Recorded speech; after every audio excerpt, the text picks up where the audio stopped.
오늘 우리는 하나님을 두려워한 사람들이라는 말씀의 제목으로 하나님의 말씀을 나누도록 하겠습니다. 오늘 이야기의 배경은요, 굉장히 이전에 애굽에 7년 동안 기근이 있던 시기에 애굽의 총리였던 요셉이 자신의 민족인 이스라엘 민족을 데리고 오죠. 애굽으로 데리고 와서 고센 땅에 살 수 있도록 그렇게 터를 마련해 준 후에 400여 년 정도 시간이 흐른 뒤입니다. 지금 애굽과 이스라엘의 관계는 13절에서 알 수 있듯이 누군가는 이제 애굽은 일을 시키고 이스라엘은 그 시킨 일을 해야 되는 그러한 관계에 있는 것을 우리가 알 수 있습니다. 그런데 이것이 단순히 일을 시키고 또 시킨 일을 하는, 이렇게 했을 때 그래 잘했다, 충성된 종아, 이렇게 좀 긍정적인 관계였으면 참 좋았을 텐데, 출애굽기 3장 7절의 말씀에서처럼 하나님이 이렇게 말씀하시죠. 내가 애굽에 있는 내 백성의 고통을 분명히 보고 그들의 감독자로 말미암아 부르짖음을 듣고 그 근심을 알고 라고 하나님께서 말씀하신 것처럼 이스라엘 백성들이 지금 애굽 사람들 때문에 굉장히 고통받고 있었다라는 것을 우리는 알 수 있습니다. 그런데요, 여기에서 굳이 애굽이 그냥 일을 시켜도 되잖아요. 그렇죠? 굳이 그들을 괴롭게 하지 않아도 될 텐데 왜 이렇게 괴롭혔나 보니까요, 7절과 9절을 요약해서 보면 화면엔 없습니다. 이스라엘 자손이 불어나서 번성하고 강하여서 온 땅에 가득하게 되면 우리보다 많고 강해질 것이다 라는 이 바로의 생각 때문에 그렇게 괴롭혔던 것이죠. 타지에서 온 사람들, 그 이스라엘이 타지에서 왔는데 이들을 찬찬히 지켜봤더니 그 불어나는 속도가 어마어마한 겁니다. 그 바로의 더 위에 때들이 이렇게 예상했던 것보다 굉장히 빠른 속도로 그들의 인원이 불어나고 있는 것이지요. 이렇게 불어나는 그들을 바로가 보니까 이게 이러면 안 되는데, 그만 불어나야 되는데 라는 생각이 들고, 그렇게 드러나는 것을 보았더니 굉장히 이게 위협으로 다가오고 두려움으로 느껴졌던 겁니다. 그래서 이러한 것들을 조금 제지하고자 내세웠던 방법이, 이렇게 그들을 굉장히 힘들게 노역의 자리로 불러내어서 그들을 매우 힘들게 하면 집에 들어가면 그냥 자겠지라는 마음으로 좀 제지를 하고자 그렇게 방법을 생각해 냈었던 것이죠. 그러니까 이것을 다른 방면으로 조금 더 생각을 해보면 이 이스라엘이 계속해서 이런 어마어마한 속도로 불어나는 것을 바라볼 때에 언젠가는 그 이스라엘이 애굽보다 더 강해져서 혹시 우리 애굽을 치게 되면 지금까지 애굽이 이루어 놓았던 그 모든 이 땅과 이 재물과 그 권력들을 빼앗길까봐 바로가 두려워했다는 것을 우리가 알 수 있습니다. 오늘 본문에서는요, 하나님께서 이 바로나 이 애굽의 어떤 위대한 사람이 아니라 이 산파들을 통하여서 일하시는 내용을 우리에게 보여주고 있습니다. 이 산파들을 하나님께서 사용하시는 그 내용을 통하여서 우리가 이 신앙의 삶을 살아갈 때에 진정으로 두려워해야 하는 것은 무엇인지에 대해서 오늘 좀 짚어내고 있습니다. 오늘의 말씀을 통하여서 하나님을 믿고 하나님의 말씀을 따르는 우리가 신앙의 삶을 살아갈 때 어디에 초점을 맞추고 살아가야 하고 우리가 어떻게 살아가야 하는지 우리의 삶의 기준을 좀 더 세우고 또 우리의 삶의 방향을 점검하는 그러한 시간이 되시기를 간절히 소망합니다. 10절 말씀해 보시면 애굽 왕 바로가 이렇게 말합니다. 자, 우리가 그들에 대하여 지혜롭게 하자라고 이야기를 합니다. 바로가 지금 있는 위치가 어디냐면요, 최고의 힘이 있고 최고의 권력을 차지하고 있는 그 바로가 이스라엘에 대하여 이야기를 할 때 이렇게 신중을 기하고 있는 것을 우리가 알 수 있습니다. 신중을 기해서 어떻게 했어요? 더 괴롭히고 있는 것을 우리가 볼 수 있는데요. 12절에 보니까 그렇게 막 그 바로가 이스라엘을 학대한 그 결과가 이렇게 나와요. 그러나 학대를 받을수록 더욱 번성하여 퍼져나가니 애굽 사람이 이스라엘 자손으로 말미암아 근심하여.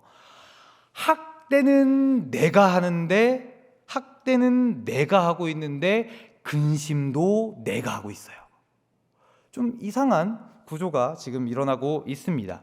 우리가 여기에서 무엇을 볼 수 있냐면요, 하나님께서 우리의 삶을 돌보시는 하나님의 그 이치를 우리가 엿볼 수 있습니다. 우리가 신앙의 삶을 살아갑니다. 그런데 신앙의 삶을 살아갈 때 우리가 교회 안에서만 살아가는 것이 아닙니다. 세상 가운데에 우리가 살아가는데, 살아가다가 보면은 그런 경험들이 있으실 겁니다. 아무것도 안 했어요. 나는 하나님만 믿습니다. 그냥 나의 할 일, 주어진 것들을 잘 해 나갔을 뿐인데 괜히 괴롭힘을 당하고 괜히 좀 어려움을 당할 때가 있으셨을 겁니다. 그런데요, 이것이 자세히 보잖아요.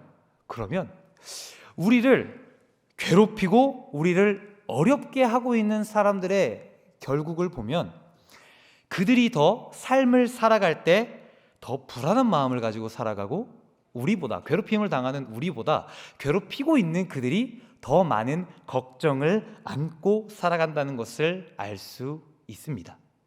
그리고 또 그들이 왜 이렇게 삶을 살아가면서 이렇게 불안해하고 걱정을 많이 하고 있을까라는 그 이유를 조금 찾아보면, 지금 그들은 열심히 삶을 살아갑니다. 그렇죠? 열심히 삶을 살아갑니다. 그렇게 살아가다가 보니까 나에게 주어지는 여러 가지 것들이 생기게 된 것이죠. 이렇게 내가 이루었고 내가 지금 만들어 놓은 여러 가지 것들이, 이런 것들을 내가 잃어버리게 될까 봐 그들은 이렇게 걱정하고 두려워하고 있다라는 것입니다. 그들이 왜 이렇게 가지고 있는 것을 누가 지금 뺏어가는 것도 아니고 지금 잃어버리는 것도 아닌데 왜 이렇게 불안해할까, 왜 이렇게 두려워할까 라는 것을 우리가 좀 더 생각해 보면, 하나님을 알지 못하는 그들의 삶 가운데 그들의 삶의 주인과 그들의 삶의 주체가 바로 그들 자신이기 때문이라는 것을 우리가 알 수 있습니다. 내 거예요. 내 겁니다. 그렇기 때문에 내가 내 것을 지켜야 돼요. 그렇지 않으면 이 내 것을 빼앗길 것만 같고, 내가 저들보다 열심히 하지 않고 조금이라도 쉬면 저들보다 뒤처지는 것 같아서 늘 그렇게 예민하고 늘 그렇게 막 스트레스를 받는 거예요. 그렇게 막 스트레스를 받고 있는데 저같이 눈치 없는 애가 옆에 가가지고는 건들면 화가 나죠.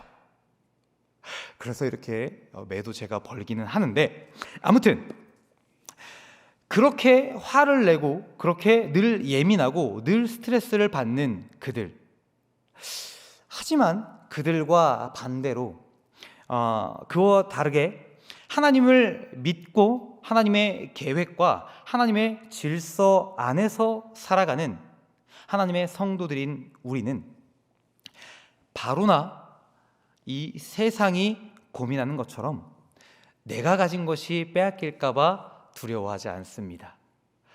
가진 게 없어서 두려워하지 않는 것이 아니라요, 우리가 하나님께서 주어주신 그 삶을 바라보는 관점이 다르기 때문입니다. 우리가 하나님을 사랑하고 하나님을 믿으면서 살아가죠. 그렇게 살아갈 때 우리는 우리의 삶 가운데 무엇이 가장 두렵냐면요, 하나님이 나의 삶 가운데에 개입하지 않으실 때 우리는 가장 두려움을 느낍니다. 우리의 삶에서 우리가 지금 소유하고 있는 것은 있다가도 없고 없다가도 있을 수가 있습니다. 그런데요, 하나님께서 우리의 삶에 개입하시는 것은 있다가 없으면 안 돼요. 꼭 우리의 삶 가운데 언제나 있어야 하는 것입니다. 언제나 우리의 삶 가운데 개입하시는 하나님을 경험하는 우리가 되시기를 간절히 소망합니다. 그 개입하심에 아주 감사한 모양이, 그 경험이 지금 이 자리에서 함께 예배하고 있는 이 시간이라고 생각을 합니다. 개입하셨기 때문에 우리가 이렇게 잘 또 하나님 앞에 나와서 예배할 수 있는 것입니다. 우리의 하루하루가 하나님께서 온전히 개입하심으로 감사로 이어지는 하루하루가 되시기를 간절히 소망합니다. 계속해서 15절 보겠습니다. 애굽 왕이 히브리 산파 시브라라 하는 사람과 부하라 하는 사람에게 말하여, 15절을 보시면요, 조금 재미있는 부분이 있습니다. 우리가 무언가 어떤 내용을 이제 기록한다라고 생각을 한번 해보죠. 그렇게 우리가 저자라고 생각을 해봅시다. 그렇게 이야기를 할 때, 이야기를 적어내려고 할 때 어떤 그 중요한 내용이 있어요.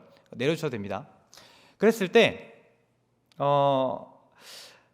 이 대상이 있는데 뭔가 왕이 있고, 지금 여기에 보면 산파가 있습니다. 그러면 일반적으로 생각했을 때 누군가 한쪽에 이름을 적어야 한다라고 하면 왕과 산파 중에 누구의 이름을 적는 게 좀 더 맞는 것 같아요? 산파요? 역시 믿음으로 고백하시는, 일반적으로 우리가 봤을 때는 왕의 이름을 기록하는 것이 맞는 것 같습니다. 그런데 오늘 아까 15절 말씀을 보시면 저 왕은 애굽 왕이라고만 표기를 하고요, 산파는 시브라 그리고 부하라고 이름을 정확하게 언급하고 있습니다. 이것이 의도된 내용인데요, 왜 이렇게 기록을 했는가 보니까요, 저 내용을, 지금의 우리의 내용을 사람의 관점이 아닌 하나님의 관점에서 우리가 보면, 지금 하나님께서는 이 출애굽이라는 어마어마한 사건을 진행을 시키고, 이 어마어마한 사건이, 출애굽이 어마어마한 사건이 아니고요, 하나님께서 이 출애굽이라는 사건을 시작점으로 해서 이제 우리 인류를 구원할 하나님의 그 어마어마한 구원의 계획을 이루어 가실 겁니다. 그러한 하나님의 입장에서 지금 보았을 때 저 애굽의 왕은 일개 인간일 뿐이에요. 하나님의 기준에서 보았을 때 그 세상에서, 그 시점에서, 그 시대에 그 산파는 아무것도 아닌 것 같지만, 하나님의 관점에서 보았을 때는 그 산파가 그 무엇보다 아주 중요한 존재입니다 라는 것을, 이 말씀을 읽고 있는 우리들에게 저자가, 그리고 하나님께서 그 손을 통하여, 이 글을 통하여 우리에게 보여주고 싶었다라는 거예요.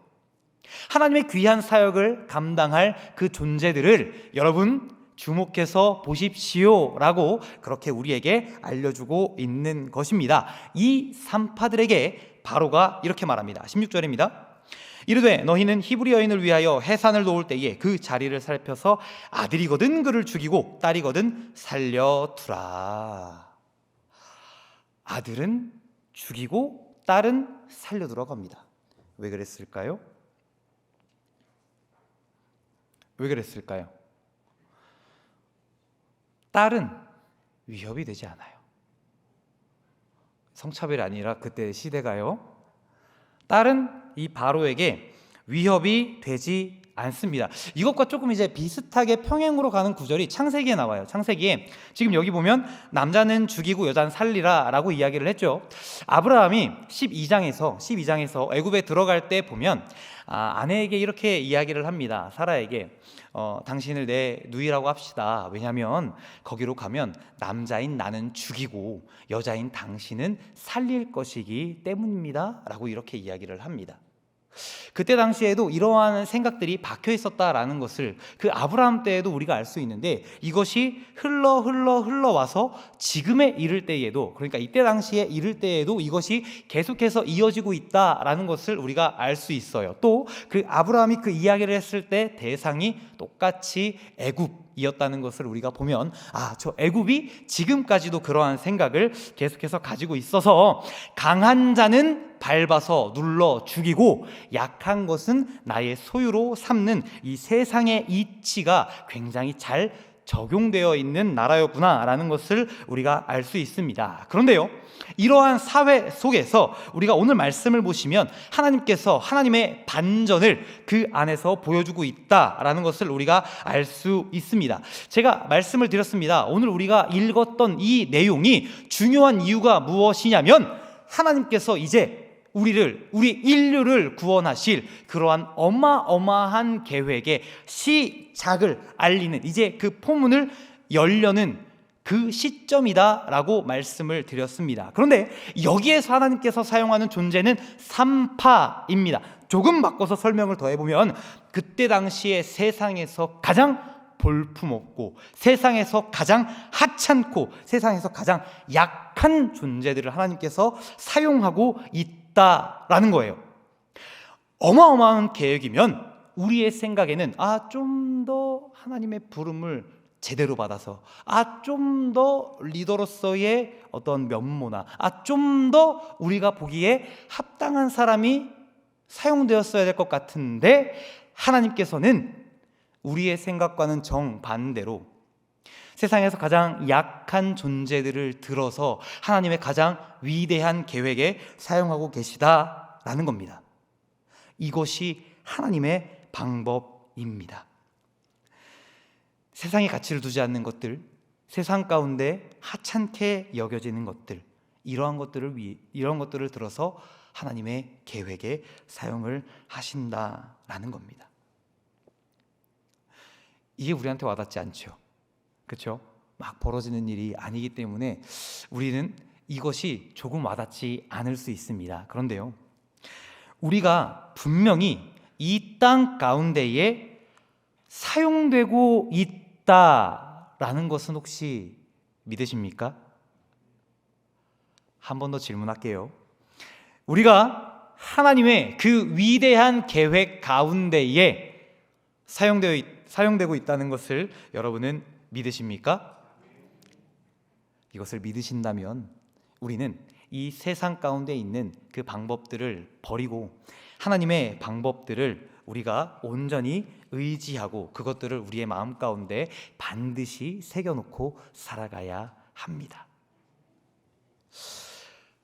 그런데 제가 지금 말씀드린 것처럼 세상의 방법을 버려야 합니다, 하나님의 방법대로 살아가야 합니다 라고 말씀을 드립니다. 그런데 이게 사실 저부터도 조금 쉽지 않은 것 같습니다. 간단히요, 우리가 스포츠 경기를 우리가 직접 한다라고 해보죠. 이기는 게 좋아요, 지는 게 좋아요? 이왕 게임하는 거 이기는 게 낫습니다. 그렇죠? 그리고 이제 나의 자녀가 시험을 보고 왔어요. 시험을 딱 보고 이제 결과를 딱 받았더니 2등을 했네요.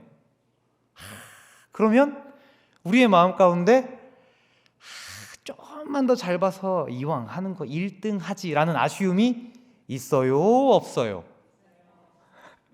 없다고 하시는 분들은 정말 대단하신 분들입니다. 이렇게 우리는 사실 하나님의 방법대로 살아가기에는 많이 부족하고 부족한 존재들입니다. 그런데도요, 하나님께서는 이러한 부족한 우리들을 들어서 사용하신다고요. 지금도 사용하고 계십니다. 그렇게 부족한 우리를 사용해 주시는 하나님께 오늘 하루하루가 감사한 하루하루가 되시기를 간절히 소망합니다. 더 나아가서 이것이 감사로 끝나는 것이 아니라 정말로 하나님 보시기에 합당한 우리들이 되는 한 분 한 분 되시기를 간절히 소망합니다. 이제 여인들이 어떻게 행동하는지 좀 더 살펴볼 건데요, 17절 보니까요, 그러나 산파들이 하나님을 두려워하여 애굽 왕의 명령을 어기고 남자 아기들을 살린지라, 이렇게 하면서 지금 이 산파들이 바로의 명령을 거스르고 하나님을 두려워한다라고 하면서 자신들이 생각하고 원하는 대로 판단을 하고 있는 것을 우리가 보았을 때, 사실 이때 당시의 상황에서 바로의 명령을 어긴다는 것은 너무너무나 어마어마한 일인데요, 그 산파들의 행동이 여기에서 멈추지 않습니다. 19절 말씀을 보시면 산파가 바로에게 대답하되, 이 장면은 아시죠? 지금 그러한 산파들이 이러한 일들을 하고 있는 걸 바로가 알게 됐어요. 그래서 지금 그 여인들을 이 앞에 데려다가 놓은 겁니다. 근데 사실 여기에서 바로도 조금 대단하다 생각했어요. 승질 같아서는 그냥 바로 처단할 것 같은데 이유를 들어보겠대요. 그래서 와서 이제 니네 어떻게 된 거야? 이렇게 추궁을 합니다. 바로의 면전에서 산파들이 와서 지금 그 면전 앞에 있는 겁니다. 사실 우리가 지금 이 나라의 1번을 보려면 볼 수 있어요? 못 봅니다. 못 봐요. 그런데 지금 이 나라의 1번을 저기 저 끝에 있는 사람이 와서 지금 대하고 있는 겁니다. 그러면 심지어 그게 좋은 이유가 아니라 잘못된 이유를 가지고 여기에 앉아 있는 겁니다. 그러면 이 자리에서 바로가 그 산파에게 너 왜 그랬어? 라고 했을 때 나와야 되는 첫 마디가 뭐예요? 살려주세요. 또는 죽여주십시오가 첫 번째로 나와야 한다라는 겁니다. 그런데 그들은 이 바로를 앞에 두고 또박또박 자신들이 해야 할, 그리고 자신들이 하고 싶은 대답을 바로에게 하고 있다라는 겁니다. 얼마나 이게 어마어마한 일인지 오실 겁니다. 좀 더 이제 이거 예를 조금 더 들어보면요, 다 이제 어렸을 적이 있으시죠? 어렸을 적에 우리가 이제 부모님들에게 한 번 정도는 굉장히 혼날 일들을 하신 경험들이 있을 겁니다. 지금은 혼내는 입장이시니까 잘 기억이 안 나실 수 있지만 혼날 입장에 있을 때 그런 일들이 한 번 정도씩은 있었을 것 같습니다. 예를 들면 어머니 지갑에서 이제 돈을 조금 가져간다거나, 아니면은 동생을 잘 돌봐라 했는데 동생이 다쳤다거나, 제가 그랬다는 건 아닙니다. 그런 일들이 있었을 수 있어요. 그러면 잘못을 우리가 딱 하고 나면 어때요? 그때 당시에 막 어린 마음에 이게 걸리면 안 되는데 어떡하지? 막 하면서 두근두근 합니다. 어머님 아버님이 돌아오셨어요. 두근두근 하는데 안 걸렸습니다. 그래서 이제 잘 넘어가나 보다 해서 방에 딱 가 있는데 잠시 후에 누나가 방으로 찾아와요. 그러더니 한마디 합니다. 광신아, 아빠가 너 오래.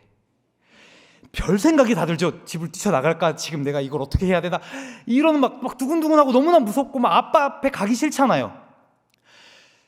그때와 비교도 할 수 없는 사실 상황인 거죠.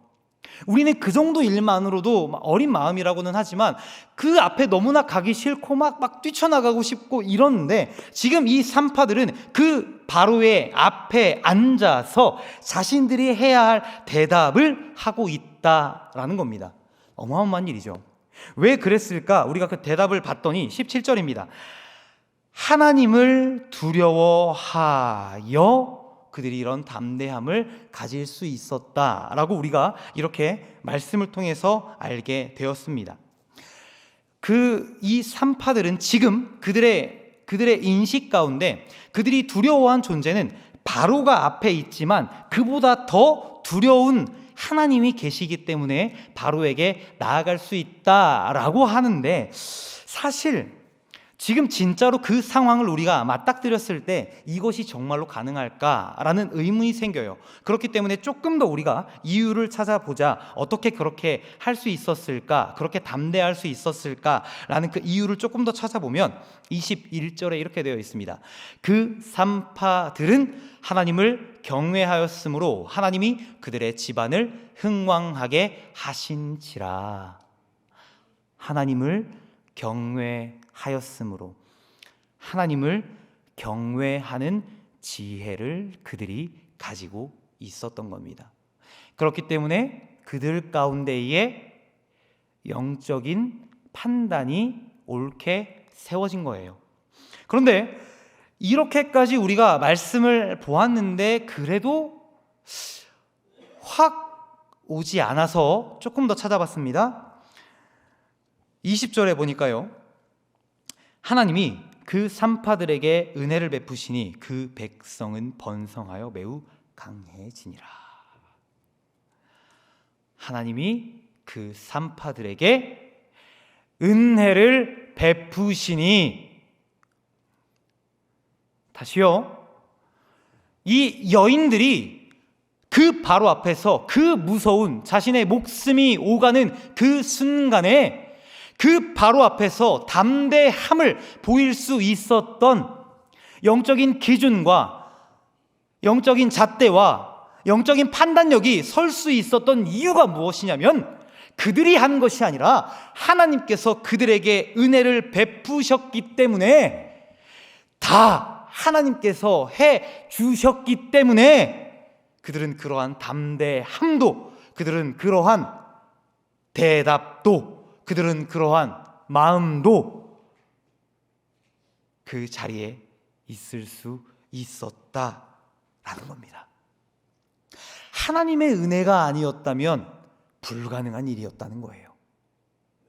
하나님의 은혜가 아니면 그들은 그렇게 할 수가 없었다라는 겁니다. 이러한 하나님의 은혜가 지금도, 지금까지도, 앞으로도 우리의 삶 가운데 가득할 겁니다. 그러한 하나님의 은혜에 감사하며 살아가는 한 분 한 분이 되시기를 간절히 소망합니다. 하나님께 허락하여 주신 그 은혜의 삶 가운데 담뿍 들어가서 살아가는 한 분 한 분 되시기를 간절히 소망합니다. 마지막으로요, 하나님을 두려워한다는 것은 이 문자적인 것처럼 하나님이 때로는 정말로 두려울 때가 있잖아요. 그런데 그런 우리가 생각하는 그러한 두려운 존재로서의 하나님을 두려워해야 된다라는 그러한 의미보다 우리의 삶 가운데에 하나님을 가장 우선으로 두자라는 내용인 것 같습니다. 하나님을 두려워해야 한다, 하나님을 두려워합시다 라는 그 말은 우리의 삶 가운데 그 무엇보다 하나님을 가장 우선으로 두어야 합니다 라고 이야기하는 믿음의 고백인 것 같습니다. 그렇게 하나님을 우리의 가장 앞서 두기 위해서는 하나님의 은혜가 필요한 것입니다. 하나님의 은혜로 하나님을 우리의 삶 가운데에 가장 앞세우는 한 분 한 분 되시기를 간절히 소망합니다. 그래서 우리가 가장 두려워해야 될 분이 하나님이라는 것을 우리의 마음에 새기고 그렇게 감사함으로 살아가는 한 분 한 분 되시기를 간절히 소망합니다. 기도하겠습니다.